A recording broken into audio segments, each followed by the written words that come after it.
This grandma left the kids playing in her yard. Then she heard two pit bulls frantically barking. Please do not forget to subscribe and activate the bell to receive everything that is new. One sunny Sunday in August 2017, Melissa Butt had her grandkids over to her place in the Thonotosassa area of southwest Florida.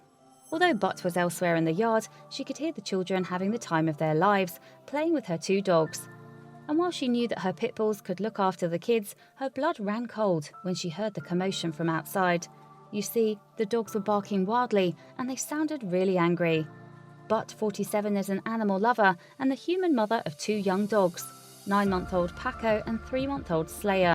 And both of her fur babies are in fact pit bulls. Originally bred to bait bulls, the breed of the dog has been vilified in recent years for its violence and aggression. Despite the undeserved bad reputation of the pit bull breed though, Butt describes her dogs as 100% family, and they are certainly great companions for her grandson and granddaughter, Zayden and Mallory. Indeed, on August the 13th, 2017, Paco and Slayer were doing a great job of entertaining the kids in Butts' yard. It was a lovely sunny afternoon, and 18-month-old Mallory and 4-year-old Zayden were glad to be outside playing with the dogs. Butt herself was elsewhere in the garden, although she was close enough to the group to hear the sudden disturbance. Yes, Slayer and Paco, who were about 3 feet from the front door of the house, suddenly started making frantic sounds. Butt's blood ran cold despite the warm afternoon. Something was upsetting the two pit bulls, and they were making a big noise about it. What's more, the dogs sounded somewhat unusual to their mum. In fact, Butt told CBS News on August 16, 2017, that the dogs started acting a little funny. Butt recalled how Slayer and Paco were barking and barking. Apparently, according to the news site Today, the grandmother said the dogs were behaving urgently and wouldn't disengage on command. Clearly, something was spooking the dogs, and whatever it was appeared to be in a patch of grass by the front door that the pit bulls were standing over.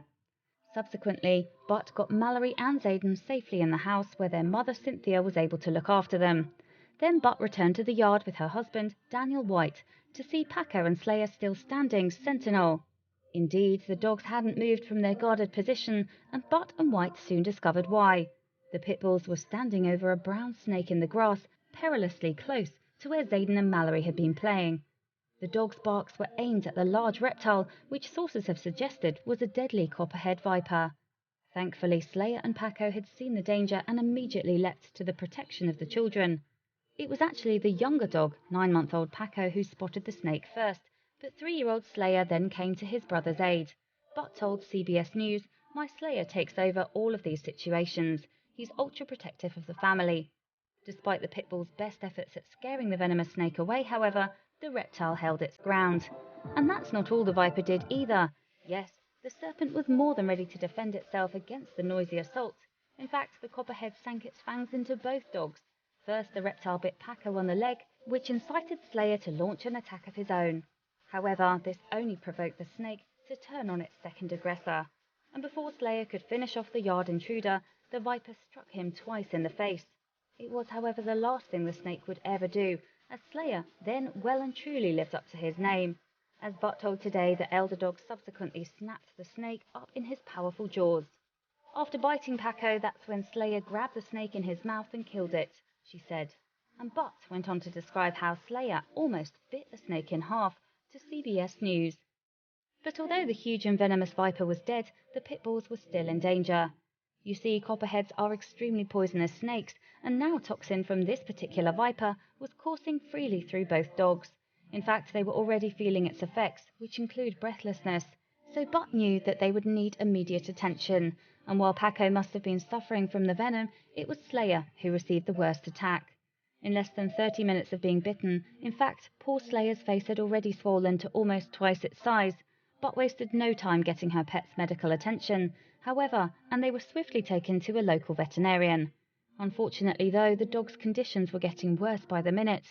Furthermore, there was nothing else the local vet could do for Slayer and Paco, although she did have a suggestion. The vet recommended an emergency clinic called Blue Pearl, a 40-minute drive away in Brandon. So Butt then sped off what must have felt like one of the longest journeys of her life. She had adopted Paco and Slayer as pups and couldn't bear the thought of anything bad happening to them. And the situation was now getting critical. Today reported that when Dr. Shelby Lewis at Blue Pearl saw the dogs, she said, "We have to act fast."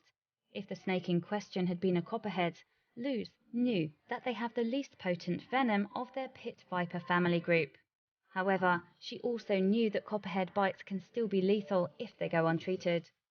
Slayer and Paco were treated with pain medication, anti-nausea medicine, and most importantly, anti-venom. And while the younger dog was released a day later, Slayer's prognosis was less positive. It was devastating to see how bad he had gotten, but said she observed that his face had blown up to the extent that he could barely get his tongue out to kiss her. After a few days at Blue Pearl and more anti-venom treatments, though, Slayer was released from care and sent home to Thonotosassa to recover. And although Butt was thankful to have her pet home, she was not so pleased with the size of the veterinary bills. Luckily, however, help was at hand in the form of Frankie's Friends, a Tampa-based charity that helps fund medical treatment for pets. Frankie's Friends had been a blessing to our heroes, Butt wrote on the Facebook status update post. And heroes are exactly what Paco and Slayer have proved to be for the family. Yes, the poochers put their lives on the line to protect little Mallory and Zayden. And if the dogs hadn't been there, things could have been so much worse. I know my dogs are heroes and without a doubt saved the lives of my grandchildren, Butt told CBS News.